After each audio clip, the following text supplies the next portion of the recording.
नमस्कार, भारत एक्सप्रेस देख रहे हैं आप। आपके साथ मैं रोहित पोखरियाल। आज अपने खास प्रोग्राम में हम बात करेंगे झारखंड की उन 3 सीटों के बारे में जिन पर आखिरी फेज में मतदान है। खास बात यह है कि इन तीनों सीटें राजमहल, दुमका और गोड्डा पर कुल 52 प्रत्याशी अपनी किस्मत आजमाने के लिए चुनावी मैदान में उतर चुके हैं। सोर्सेस की माने तो दुमका और गोड्डा में 19 उम्मीदवार मैदान में हैं। राजमहल से 14 उम्मीदवार हैं और जल्द ही इन प्रत्याशियों की किस्मत का फैसला हो जाएगा और सबके सामने भी आ जाएगा कि किसकी जीत हुई और कौन हार गया। झारखंड की 3 सीट, किसे मिलेगी जीत?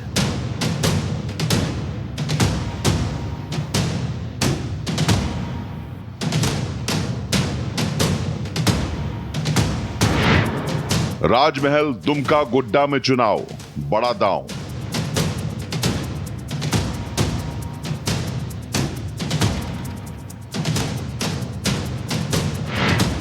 बीजेपी का झारखंड में प्रभाव, जीत कंफर्म।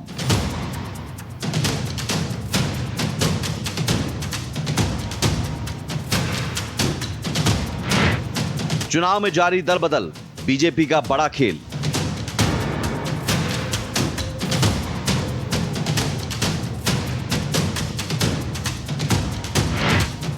जेएमएम और बीजेपी में टक्कर, किसका असर?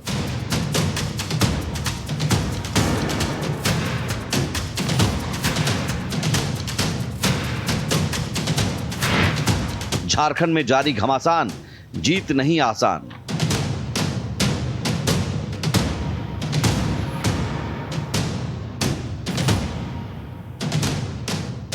सबसे पहले हम बात करेंगे राजमहल लोकसभा सीट के बारे में। झारखंड की महत्वपूर्ण सीटों में राजमहल लोकसभा सीट भी आती है। इस संसदीय क्षेत्र को साहिबगंज और पाकुड़ जिले के कुछ इलाकों को मिलाकर गठित किया गया। इस लोकसभा क्षेत्र में 6 विधानसभा क्षेत्रों को शामिल किया गया। राजमहल लोकसभा सीट पर इस बार कौन जीतेगा और किसकी हार होगी, ये तो परिणाम आने पर ही सामने आ जाएगा। अभी तो इस सीट के लिए 14 उम्मीदवारों की किस्मत दांव पर लगी है। लोकसभा चुनाव 2024 में झारखंड की 14 लोकसभा सीटों पर राजनीतिक दलों ने अपने अपने योद्धाओं को उतार दिया है और सियासी खेल शुरू हो चुका है। झारखंड की 14 सीटों में से एक सीट राजमहल भी है, जिस पर आखिरी चरण में मतदान होना है। राजमहल लोकसभा सीट झारखंड मुक्ति मोर्चा का गढ़ है। यहां 2014 और 2019 लोकसभा चुनाव में लगातार 2 बार झारखंड मुक्ति मोर्चा ने जीत दर्ज की थी। अब 2024 के महासंग्राम में जीत का हार किसके गले में पड़ेगा, ये जनता तय करेगी। झारखंड की राजमहल लोकसभा बीजेपी और इंडिया गठबंधन के लिए प्रतिष्ठा की सीट बन गई है। प्रचंड मोदी लहर में भी 2 बार से राजमहल सीट जीतकर झारखंड मुक्ति मोर्चा की झोली में डालने वाले युवा सांसद विजय हांसदा के लिए इस बार संसद पहुंचने की राह आसान नहीं दिख रही। एक और उनका मुकाबला भारतीय जनता पार्टी के पूर्व प्रदेश अध्यक्ष रहे संथाल के कद्दावर और आदिवासी नेताओं में से एक ताला मरांडी से है। दूसरी ओर बोरियो से झारखंड मुक्ति मोर्चा के ही विधायक लोबिन हेम्ब्रम पश्चिम बंगाल में कांग्रेस के साथ मिलकर चुनाव लड़ रही सीपीएम के उम्मीदवार गोपिन सोरेन से है। राजमहल संसदीय क्षेत्र में अल्पसंख्यक खासकर मुस्लिम मतदाताओं की आबादी अच्छी खासी है। ऐसे में अगर ओवैसी की पार्टी एआईएमआईएम के उम्मीदवार की ओर मुस्लिम वोटरों का झुकाव होता है और ऐसा अगर होता है तो झारखंड मुक्ति मोर्चा के युवा प्रत्याशी विजय हांसदा के लिए इस बार चुनावी वैतरणी पार करना आसान नहीं होगा। राजमहल मुगल बादशाहों और उनके सिपहसालारों के लिए ही नहीं बल्कि बंगाल के नवाबों के लिए भी पसंदीदा जगह रही है। यह ऐतिहासिक शहर गंगा नदी के किनारे राजमहल पर्वत श्रृंखला के गोद में स्थित है, जिसके कारण सदियों से व्यापारिक और सामाजिक नजर से काफी महत्वपूर्ण रहा है। वहीं पिछले चुनाव 2019 के चुनाव में यहां से झारखंड मुक्ति मोर्चा के उम्मीदवार विजय हांसदा ने बीजेपी के हेमलाल मुर्मू को लगभग 1 लाख वोट के अंतर से हराया था। वहीं अब इस बार बीजेपी ने राजमहल लोकसभा सीट से ताला मरांडी को उम्मीदवार घोषित किया है और इस सियासी खेल को और ज्यादा दिलचस्प बना दिया है। आपको बता दें, बीजेपी के उम्मीदवार ताला मरांडी पहली बार लोकसभा चुनाव लड़ेंगे। इससे पहले ताला मरांडी बोरियो विधानसभा सीट से 2005 और 2014 में बीजेपी के विधायक रह चुके हैं। राजमहल के चुनावी इतिहास को देखें तो 1957 के लोकसभा चुनाव में कांग्रेस के पाइका मुर्मू पहली बार राजमहल सीट से सांसद चुने गए थे। इसके बाद 1962 और 1967 में झारखंड पार्टी के सिंबल और 1971 में कांग्रेस से ईश्वर मरांडी लगातार 3 बार सांसद निर्वाचित हुए। वहीं साल 1977 में जनता पार्टी के एंथोनी मुर्मू लोकसभा पहुंचे। 1980 और 1984 में कांग्रेस के सेठ हेम्ब्रम सांसद बनकर दिल्ली पहुंचे। वहीं 1989 और 1991 के चुनाव में झारखंड मुक्ति मोर्चा के सामने मरांडी ने लगातार 2 बार जीत दर्ज की। 2004 में झारखंड मुक्ति मोर्चा के हेमलाल मुर्मू ने जीत हासिल की।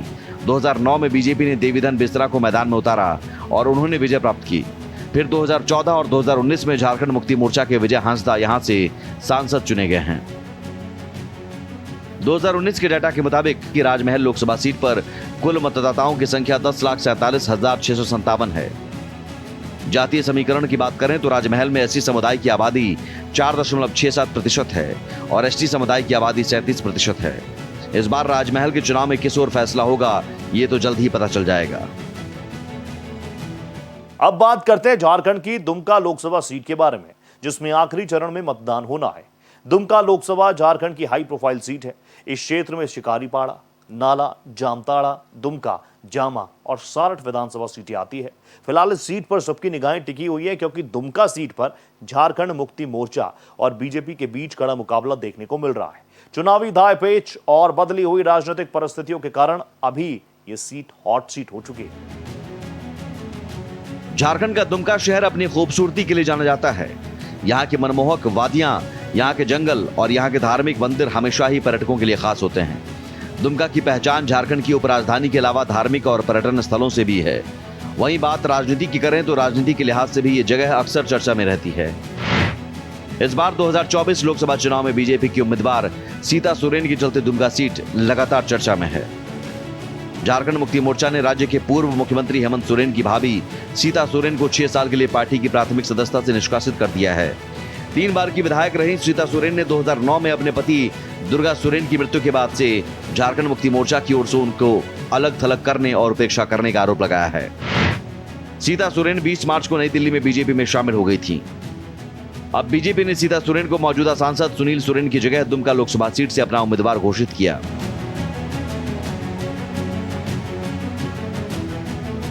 दुमका लोकसभा झारखंड की हाई प्रोफाइल सीट है। इस क्षेत्र में शिकारीपाड़ा, नाला, जामताड़ा, दुमका, जामा और सारठ विधानसभा सीटें आती हैं। 2019 के लोकसभा चुनाव की बात करें तो इस चुनाव में दुमका सीट के समीकरण बदल चुके थे, क्योंकि इस सीट पर मोदी सरकार का असर दिख रहा था। 2019 चुनाव में झारखंड मुक्ति मोर्चा के नेता शिबू सोरेन के सामने बीजेपी के सुनील सोरेन चुनाव में उतरे थे। इस चुनाव में सबको चौंकाते हुए शिबू सोरेन को सुनील सोरेन ने हरा दिया। साल 2014 के लोकसभा चुनाव में झारखंड मुक्ति मोर्चा के दिग्गज नेता शिबू सोरेन के खिलाफ बीजेपी ने सुनील सोरेन को मैदान में उतारा था। इस चुनाव में मोदी लहर के बावजूद शिबू सोरेन ने जीत दर्ज की थी। चुनावी इतिहास की बात करें तो दुमका लोकसभा सीट पर 1957 में सबसे पहले जेएचपी से देवी सोरेन ने जीत दर्ज की थी। इसके बाद 1980 के लोकसभा चुनाव में शिबू सोरेन ने इस सीट पर पहली बार जीत दर्ज की थी। इसके बाद 1989, 1991 और 1996 में जीएमएम चीफ शिबू सोरेन लगातार जीतते रहे। इसके बाद दुमका लोकसभा सीट झारखंड मुक्ति मोर्चा का गढ़ माना जाता है। झारखंड मुक्ति मोर्चा के प्रमुख 2002 से 2019 तक शिबू सोरेन ने इस सीट पर लगातार जीत दर्ज की। वहीं 2019 के चुनाव में बीजेपी नेता सुनील सोरेन से शिबू सोरेन चुनाव हार गए थे। वर्तमान में शिबू सोरेन राज्यसभा के सदस्य हैं। बीमार होने के कारण इसकी प्रबल संभावना है कि वो 2024 के चुनावी दंगल में नहीं उतरें। 2024 चुनाव को लेकर ऐसी चर्चा है कि बीजेपी के रणनीतिकारों ने संथाल परगना में झारखंड मुक्ति मोर्चा के दुर्ग को ध्वस्त करने के लिए माइक्रो लेवल पर ब्लूप्रिंट तैयार किया है। इसके तहत ही चुनावी योजनाओं को अंजाम दिया जा रहा है। झारखंड मुक्ति मोर्चा सुप्रीमो शिबू सोरेन की बड़ी बहू सीता सोरेन को न सिर्फ बीजेपी में शामिल किया गया, बल्कि उन्हें पूर्व में घोषित और दुमका से सिटिंग सांसद सुनील सोरेन को हटाकर दुमका के दंगल में उतारा गया। राजनीति को करीब से समझने वाले लोगों का मानना है कि अगर दुमका सीट पर सीता सोरेन जीतने में सफल रही तो इसका दूरगामी परिणाम बीजेपी को आगे भी मिल सकेगा।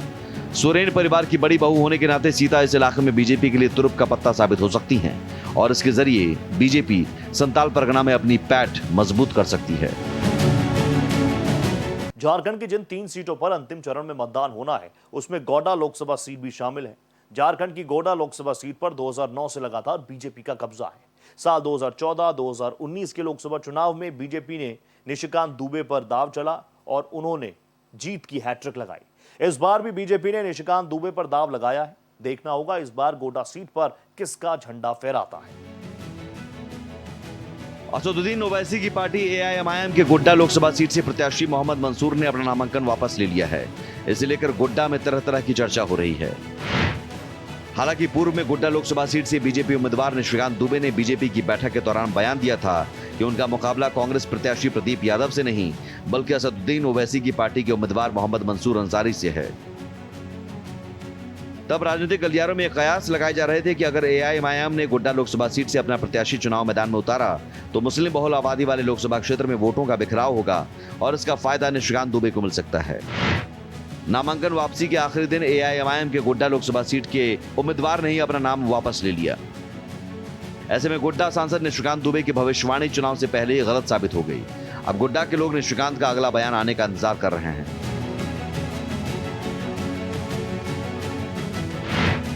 झारखंड की गोड्डा लोकसभा सीट पर 2009 से लगातार बीजेपी का कब्जा है। इस सीट पर पहली बार 1962 में चुनाव हुए थे। हालांकि उस दौर में झारखंड राज्य अलग नहीं हुआ था। 1962 के लोकसभा चुनाव में इस सीट से कांग्रेस के प्रभुदयाल हिम्मत सिंह सांसद चुने गए थे। वहीं 1967 में भी प्रभुदयाल सांसद चुने गए और 1971 में कांग्रेस के टिकट पर यहां से जगदीश मंडल सांसद निर्वाचित हुए। 1977 में भारतीय लोकदल के जगदम्बी प्रसाद यादव यहां से जीते। इसके बाद 1991 में झारखंड मुक्ति मोर्चा ने गोड्डा सीट पर कब्जा जमाया। 1996 के लोकसभा चुनाव में बीजेपी ने यहां से फिर जीत दर्ज की। गोड्डा सीट पर 2004 का लोकसभा चुनाव झारखंड राज्य बनने के बाद हुआ। इसमें कांग्रेस के फुरकान अंसारी ने जीत हासिल की। 2009 में बीजेपी ने फिर वापसी की और डॉक्टर निशिकांत दुबे जीतकर लोकसभा पहुंचे। 2014 में निशिकांत दुबे दूसरी बार सांसद बने। इसके बाद 2019 में निशिकांत दुबे ने जीत की हैट्रिक लगाई। इस बार गोड्डा लोकसभा सीट के लिए अब धीरे धीरे चुनावी मुकाबले की तस्वीर साफ हो गई है। बीजेपी के निशिकांत दुबे चौथी बार अपनी जीत के लिए प्रयास कर रहे हैं, तो कांग्रेस के प्रदीप यादव ने इस बार उनकी राह में मुश्किलें खड़ी कर दी हैं। वहीं निर्दलीय प्रत्याशी के रूप में अभिषेक झा ने नामांकन कर बीजेपी और कांग्रेस प्रत्याशी को चुनौती देने का इरादा जाहिर किया है। आपको बता दें कि झारखंड में कुल 14 लोकसभा सीटों में से 5 सीटें अनुसूचित जनजाति के लिए आरक्षित हैं। लोकसभा सीट अनुसूचित जाति के लिए आरक्षित है, तो वहीं 8 सीटों पर सामान्य वर्ग के लोग चुनाव लड़ते हैं। अनुसूचित जाति के लिए आरक्षित एकमात्र सीट का नाम है पलामू। फिलहाल तो कई सीटों पर पहले ही मतदान हो चुका है। अब 3 सीटों पर आखिरी चरण में मतदान होगा और जल्द ही सबके सामने यह फैसला आ जाएगा। फिलहाल हमारी इस खास पेशकश में इतना ही। देश प्रदेश की हर बड़ी खबर के लिए आप बने रहिए भारत एक्सप्रेस के साथ। नमस्ते।